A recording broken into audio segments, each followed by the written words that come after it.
প্রতিটা দিন যদি এমন কাটতো তাহলে কতই না ভালো হতো। হরে কৃষ্ণ, নমস্কার। আশা করি আপনারা সকলেই ভালো আছেন।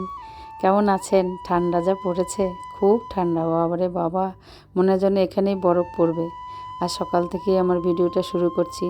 সকালের সেবা, পুজো, রান্না সব ভোগ দিয়ে এখন চলে এসেছি তাহিরপুর একটা বৈষ্ণব সভায় এখানে এসেছি। এসে প্রোগ্রাম শুরু হয়ে গেছে। এসে এই মঙ্গলাচরণ, তারপরে একের পর এক কীর্তন, তারপরে মাতাজি কীর্তন করলেন, দু তিনজন মাতাজি কীর্তন করলেন। তারপরে প্রভুজি ক্লাস দিলেন। প্রভুজি ক্লাস হওয়ার পরে আরতি কীর্তন হলো।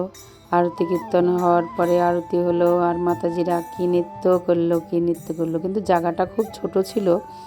হ্যাঁ, খুব ছোট, খুবই ছোট জায়গাটা, তাই নৃত্য করতে ভালো পারছিল না।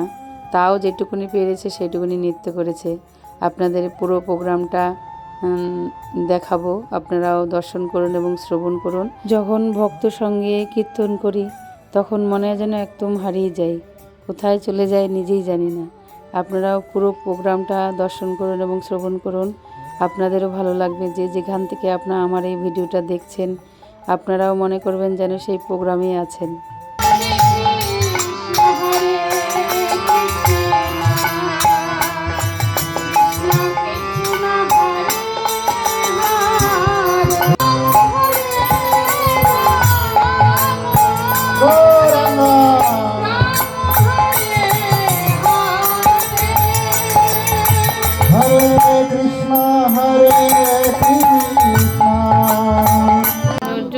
সাথে যে চাপক্ষর অমৃত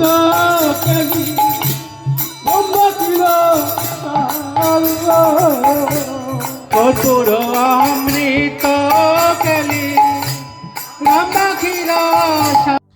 ভোগ আরতি হওয়ার পরে তারপরে নৃসিংহ আরতি হলো, যশোবন্তী নন্দন হলো। তারপরে সব মায়েরা খুব নৃত্য করলো, কিন্তু জায়গা এত ছোট, আপনাদের পুরো ভিডিওটা দেখাতে পারলে খুব ভালো লাগতো, কিন্তু ভিডিওটা পুরো দেখাতে পারবো না, অনেক বড় হয়ে যাবে ভিডিও। যেইটুকুনি পেরেছি সেইটুকু।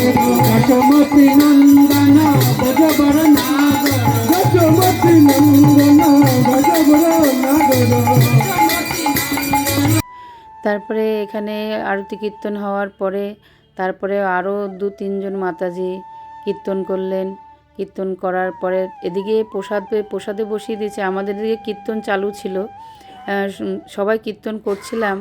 আর তারপরে একদিকে প্রসাদ দেওয়া শুরু করে দিয়েছিল, কারণ বেলা হয়ে গেছিলো। তারপরে প্রসাদে আমরা সবাই বসেছি। কীর্তন হওয়ার পরে প্রসাদ পেয়ে এসে আবার বাড়িতে এসে আবার একটা বাড়িতে, আমাদের আত্মীয়ের বাড়িতে মায়ের পুজো ছিল, সেখানে গিয়ে আবার সেখানে মায়ের দর্শন করে, আর পুজো সম্পূর্ণ দেখতে পারিনি, কারণ পুজোটা তখনও শুরু হয়নি, অনেক রাত হয়ে গেছে, পুজো হবে তার আগে বাড়ি চলে এসেছি। আর আমারও জবও কমপ্লিট হয়েছিল না, বাড়িতে এসে জব কমপ্লিট করতে হয়েছে। আমার ভিডিওটা এই পর্যন্ত। হরে কৃষ্ণা।